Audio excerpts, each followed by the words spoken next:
8 de março de 2014. Um avião com 239 pessoas a bordo desaparece no meio da noite.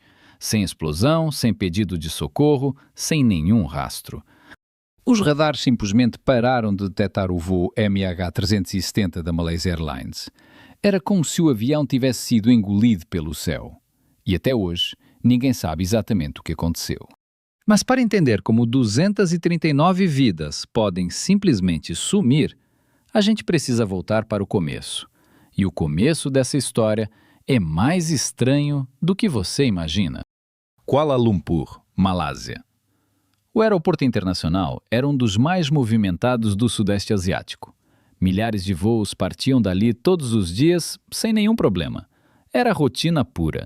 O voo MH370 era uma rota comum.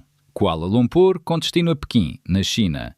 6 horas de viagem, um Boeing 777, um dos aviões mais seguros do mundo. Nada fora do normal.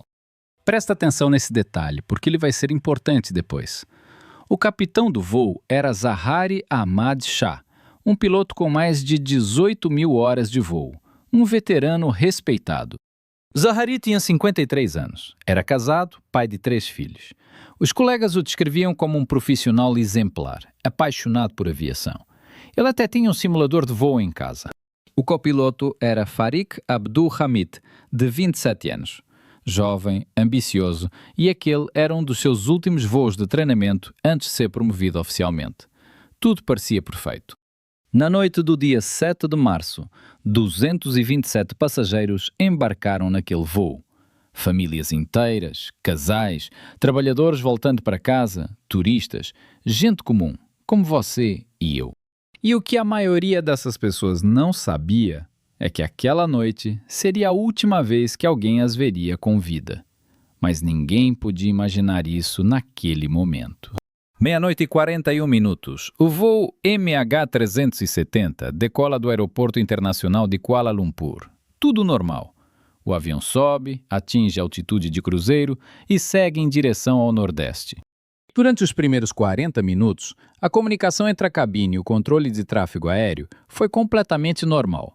Mensagens de rotina, confirmações de altitude, nada estranho. 1h19 da manhã. O controle de tráfego aéreo da Malásia faz o último contato com o MH370. A resposta do cockpit foi simples e tranquila. Boa noite, Malaysian 370. Boa noite. Essas foram as últimas palavras que alguém ouviu da cabine do MH370. Depois disso, só silêncio. E o que aconteceu nos minutos seguintes mudou tudo. Mas isso ainda não é o mais perturbador dessa história. Porque logo depois dessa mensagem, o avião fez algo que nenhum controlador esperava. Algo que não fazia nenhum sentido. 1h21 da manhã. O transponder do MH370 é desligado. O transponder é o equipamento que permite que os radares identifiquem o avião. Sem ele, o avião vira invisível. Desligar um transponder em pleno voo não é algo que acontece por acidente. É uma ação deliberada. Alguém na cabine fez isso de propósito. E isso muda tudo sobre essa história. E então o avião faz uma curva brusca para a esquerda. Em vez de seguir para Pequim, o MH370 muda completamente de direção e começa a voar de volta sobre a Malásia. Por quê? Se você estivesse investigando esse caso, o que pensaria nesse momento? Um sequestro? Uma pane técnica? Um piloto com um plano? Cada uma dessas hipóteses tem furos enormes. O radar militar da Malásia detectou um objeto não identificado cruzando o espaço aéreo do país. Mas ninguém reagiu naquela noite. Ninguém mandou um caça interceptar. Ninguém fez nada. O avião continuou voando. Cruzou a península da Malásia, passou sobre o Estreito de Malaca e seguiu em direção ao Oceano Índico.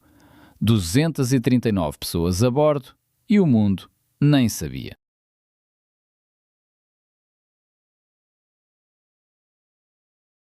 E aqui vem um detalhe que vai te deixar sem dormir. Mesmo com o transponder desligado, o avião continuou enviando sinais automáticos para um satélite, sinais que ninguém monitorou em tempo real. Esses sinais eram chamados de handshakes. A cada hora, O avião e o satélite trocavam um sinal automático. Não dava a posição exata, mas confirmava que o avião ainda estava voando.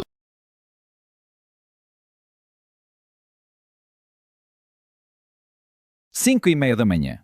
O voo MH370 deveria ter pousado em Pequim às 6h30. Quando o avião não apareceu no radar de aproximação, os controladores chineses começaram a estranhar. 6h30 da manhã, hora prevista de pouso. O MH370 não aparece. Tentam contacto por rádio. Nada. Tentam de novo. Silêncio total. O avião simplesmente não existia mais nos sistemas. E foi aí que o pânico começou. As famílias que esperavam no aeroporto de Pequim começaram a perceber que algo estava muito errado. Ninguém dava informações, ninguém sabia de nada. Imagina você, esperando seu filho, sua mãe, seu marido, e ninguém te diz o que está acontecendo. O voo não pousou, e ninguém sabe onde ele está. Esse é o tipo de pesadelo que não acaba. A Malaysia Airlines emitiu um comunicado genérico dizendo que tinha perdido o contato com o voo. Perdido o contato, como se fosse algo banal. Mas a verdade é que eles estavam tão perdidos quanto todo mundo. E o que a investigação descobriu em seguida mudou tudo. Porque o avião não tinha caído no mar da China Meridional, como todo mundo pensava. Ele tinha voado para uma direção completamente diferente. A busca inicial foi no lugar errado. Durante dias inteiros, navios e aviões vasculharam o mar da China Meridional sem encontrar absolutamente nada. Nem destroços, nem manchas de combustível. Nada. Foram dias de buscas inúteis. E enquanto isso, as famílias viviam um inferno. Sem respostas, sem corpos, sem nada. Só a espera mais cruel que existe. A espera sem nenhuma certeza. Presta atenção agora, porque essa parte é crucial. Quando os investigadores finalmente analisaram os dados do satélite, descobriram algo chocante. O avião voou por mais 7 horas depois de sumir do radar. 7 horas. Isso significa que o avião continuou voando até ficar sem combustível. E a direção?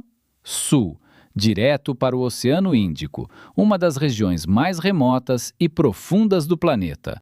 O Oceano Índico Meridional é um dos lugares mais isolados da Terra. Profundidades de até 6.000 metros, correntes violentas, tempestades constantes. Se o avião caiu ali, encontrar seria quase impossível. E assim começou a maior e mais cara operação de busca da história da aviação. 26 países, dezenas de navios, satélites, drones submarinos, tudo para encontrar um avião no fundo do mar. Mas antes de falar da busca, a gente precisa entender. Quem desligou aquele transponder? Quem mudou a rota do avião? E por quê? Aqui é onde a história fica realmente sombria. A primeira teoria que surgiu foi a de sequestro. Alguém teria invadido a cabine e tomado o controle do avião. Mas havia um problema enorme com essa teoria. A porta da cabine era blindada.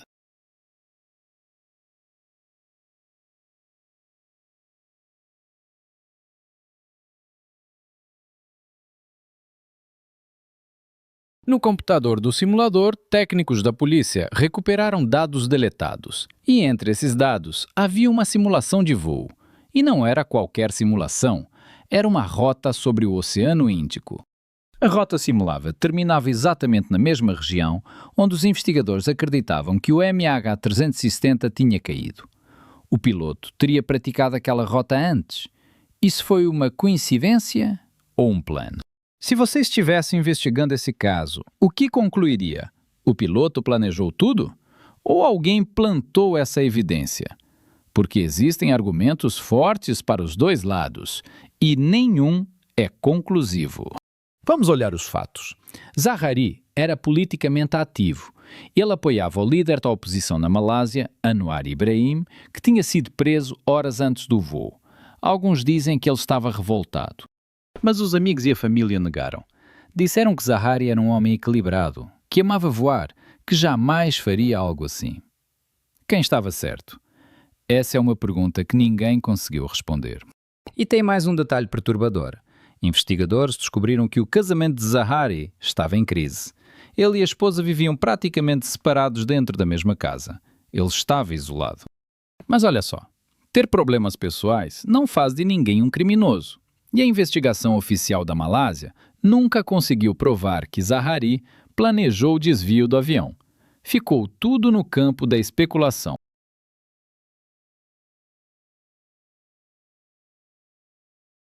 Essa teoria diz o seguinte: um incêndio a bordo teria destruído os sistemas elétricos, incluindo o transponder e o rádio. O piloto teria tentado fazer um pouso de emergência, mas perdeu a consciência. Se a cabine despressurizou, todos a bordo teriam perdido a consciência em minutos. O avião teria continuado voando no piloto automático até acabar o combustível. Um avião fantasma cruzando o céu.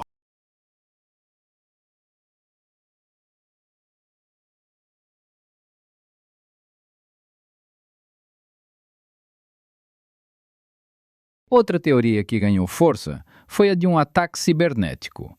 Alguém teria hackeado os sistemas do avião remotamente. Em 2014, isso parecia ficção científica. Hoje, nem tanto.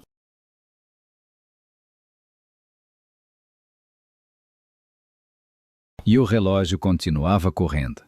Cada dia que passava, as chances de encontrar o avião diminuíam. As caixas pretas tinham bateria para 30 dias de sinal. Depois disso, silêncio permanente. As equipes de busca vasculharam uma área de mais de 120 mil quilômetros quadrados no Oceano Índico. Para você ter ideia, isso é maior que o estado de São Paulo inteiro. Navios com sonares de última geração mapearam o fundo do oceano centímetro por centímetro. Descobriram montanhas submarinas, vulcões extintos, canyons que ninguém conhecia. Mas do avião, nenhum sinal. Uma câmara submarina gravou algo que deu esperança por um momento. Uma forma metálica no fundo do oceano. Mas quando chegaram mais perto, era apenas uma formação rochosa natural. Mais uma decepção. E enquanto o mundo buscava no fundo do mar, algo inesperado apareceu na superfície. Em julho de 2015, mais de um ano depois do desaparecimento, um destroço foi encontrado numa praia. A peça foi encontrada na Ilha da Reunião, um território francês no Oceano Índico, a milhares de quilómetros da área de busca. Era um flaperon, uma parte da asa de um avião. Quando os especialistas analisaram a peça, confirmaram. Era de um Boeing 777. E como o MH370 era o único Boeing 777 desaparecido no mundo, a conclusão era inevitável.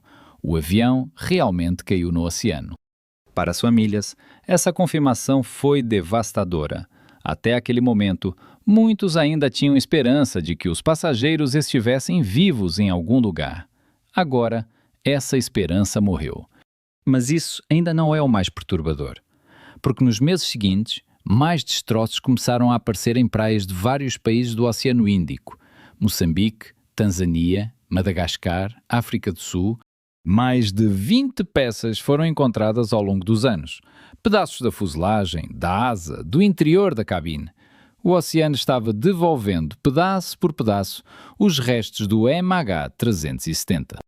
Presta atenção nesse detalhe. Algumas dessas peças mostravam sinais de danos consistentes com o impacto em alta velocidade. E isso sugere que o avião não pousou suavemente na água, ele mergulhou. O mergulho em alta velocidade pode significar duas coisas. Ou o avião estava fora de controle, ou alguém deliberadamente apontou o nariz para baixo. As duas possibilidades são aterrorizantes. Em 2017, a busca oficial foi suspensa. Após 3 anos, 150 milhões de dólares gastos e mais de 120 mil quilômetros quadrados vasculhados, o avião não foi encontrado. 150 milhões de dólares, a busca mais cara da história da aviação. E mesmo assim, a caixa preta do MH370 continua no fundo do oceano, junto com as respostas que todo mundo quer. Mas a história não acabou aí. Uma empresa privada chamada Ocean Infinity se ofereceu para continuar a busca. O acordo? Sem resultado, sem pagamento. Eles só receberiam se encontrassem o avião. A Ocean Infinity usou tecnologia de ponta. Drones submarinos autónomos que podiam mergulhar a 6.000 metros de profundidade. 8 drones trabalhando simultaneamente, 24 horas por dia. Em poucos meses, eles cobriram uma área enorme, mas, de novo, nada foi encontrado. A Ocean Infinity suspendeu as operações. O oceano guardou seu segredo mais uma vez. E aqui a gente precisa parar e pensar. Como é possível que no século XXI, com toda a tecnologia que temos, um avião enorme com 239 pessoas desapareça sem deixar rastro? A verdade é que os oceanos ainda são o maior mistério do planeta. Conhecemos melhor a superfície da Lua do que o fundo do mar. E o MH370 está em algum lugar lá embaixo, esperando ser encontrado. Mas vamos falar das teorias mais controversas que surgiram. Porque quando não há respostas oficiais, as pessoas criam as suas. E algumas dessas teorias são mais estranhas do que ficção.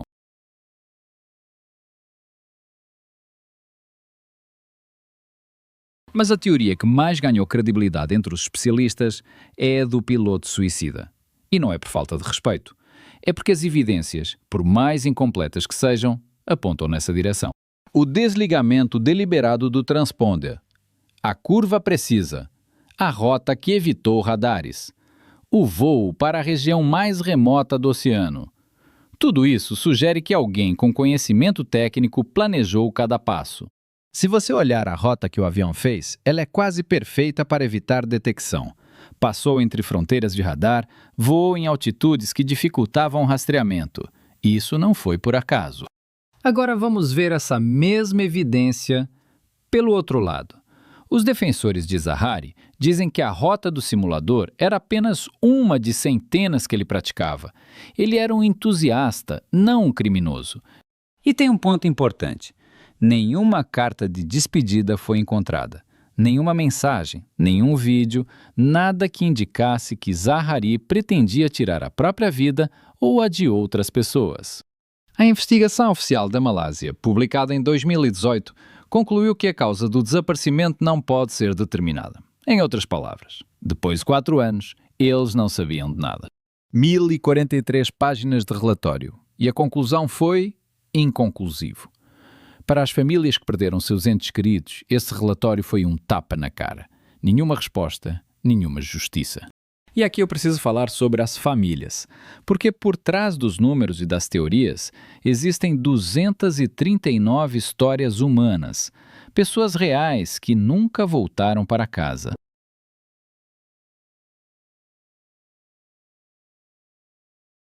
Os filhos das vítimas cresceram sem pais. Os pais envelheceram sem filhos.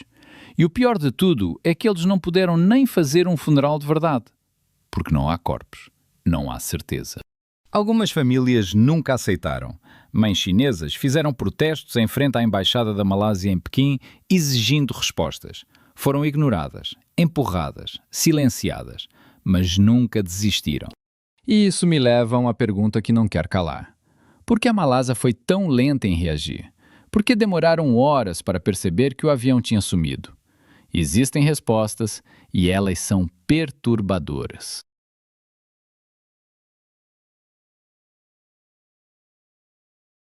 Quando questionados, as autoridades militares da Malásia deram respostas contraditórias. Primeiro disseram que não detectaram nada. Depois, admitiram que sim.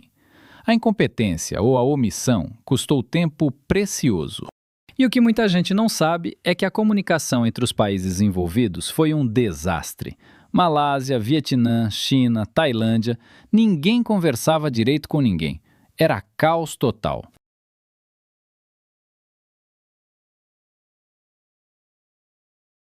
Mas vamos avançar.